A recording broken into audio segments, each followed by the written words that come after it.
रक्षाबंधन की डेट को लेकर एक बार फिर आम जनमानस में कंफ्यूजन दिखाई दे रहा है। कोई 30 अगस्त को रक्षाबंधन मनाने की सलाह दे रहा है तो कोई 31 अगस्त का पक्ष ले रहा है। अब वास्तव में किस दिन मनाना है, इसको लेकर एक बड़ी ऊहापोह की स्थिति बन गई है। अगर आपके भी मन में ये दुविधा है तो सुनिए आचार्य पंडित राजेंद्र तिवारी को और दूर कीजिए अपना ये कंफ्यूजन। हमारे सनातन धर्म में अनेक प्रकार के पर्व मनाए जाते हैं, जैसे होली, दीपावली।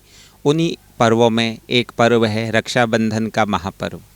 रक्षाबंधन का महापर्व प्रत्येक बहन अपने भाई के दीर्घ आयु की कामना के लिए रक्षाबंधन के पर्व को मनाती है। अपने भाई के कलाई में राखी बांधती है, अपने भाई के माथे में तिलक लगाती है।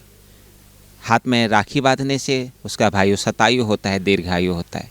तो रक्षाबंधन के पर्व को लेकर के पिछले वर्ष भी काफ़ी विवाद हुआ था और इस वर्ष भी ऐसे ही विवाद की स्थितियां बन रही हैं। पिछले वर्ष भी देखा गया, कोई बोला कि 11 को करना चाहिए, कोई बोला 12 को करना चाहिए। ठीक उसी प्रकार से इस बार भी जो रक्षाबंधन है, इस रक्षाबंधन पर अनेक विद्वानों के अलग अलग मत आ रहे हैं। कोई कह रहा है कि रक्षाबंधन 30 अगस्त को मनाया जाना चाहिए और तो कोई कह रहा है कि रक्षाबंधन 31 अगस्त को मनाया जाना चाहिए। तो वास्तव में कि रक्षाबंधन को कब मनाएं? श्रावण मास शुक्ल पक्ष की जो पूर्णिमा तिथि है उसे रक्षाबंधन अर्थात श्रावणी पर्व के नाम से जाना जाता है। और इस बार जो श्रावणी पर्व है वह 31 अगस्त को मनाया जाएगा, क्योंकि 30 अगस्त को इस पंचांग के आधार पर यह उत्तराखंड से प्रकाशित यह पंचांग है। और इस पंचांग में जो कि इसमें जो 30 अगस्त यहाँ पर दिखा गया है, 30 अगस्त को चतुर्दशी तिथि 10:58 तक है।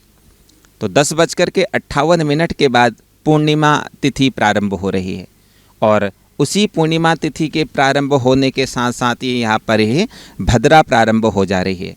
अर्थात 10:58 से ही भद्रा प्रारंभ हो रही है और 10:58 से ही जो है पूर्णिमा तिथि प्रारंभ हो रही है। अर्थात पूर्णिमा तिथि के प्रारंभ होते ही भद्रा आरंभ हो जा रही है, जो कि 10:58 से लेकर के 21:02 यानी रात के 9:02 तक यहाँ पर भद्रा दिखाई जा रही है।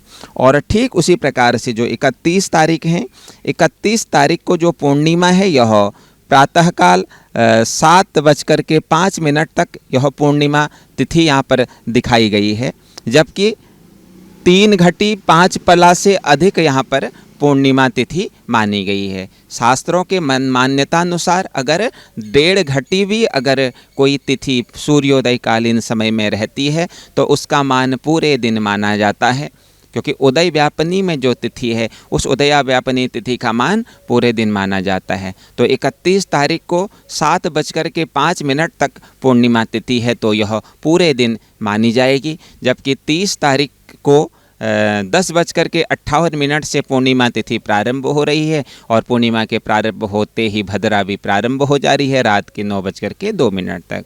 तो शास्त्रीय मान्यता अनुसार, शास्त्रीय गणना के अनुसार जो रक्षाबंधन जो श्रावणी उपाकर्म है वह 31 तारीख को ही मनाया जाना श्रेष्ठकारी रहेगा। तो 31 तारीख को ही रक्षाबंधन का पर्व मनाएं। जय माता दी। आपको आपके सवालों का जवाब मिल गया होगा। अगर किसी और के मन में कोई दुविधा है या फिर कोई 30 अगस्त को रक्षाबंधन मनाने की हिमायत कर रहा है तो उसे भी ये वीडियो फॉरवर्ड करना मत भूलिएगा। धन्यवाद।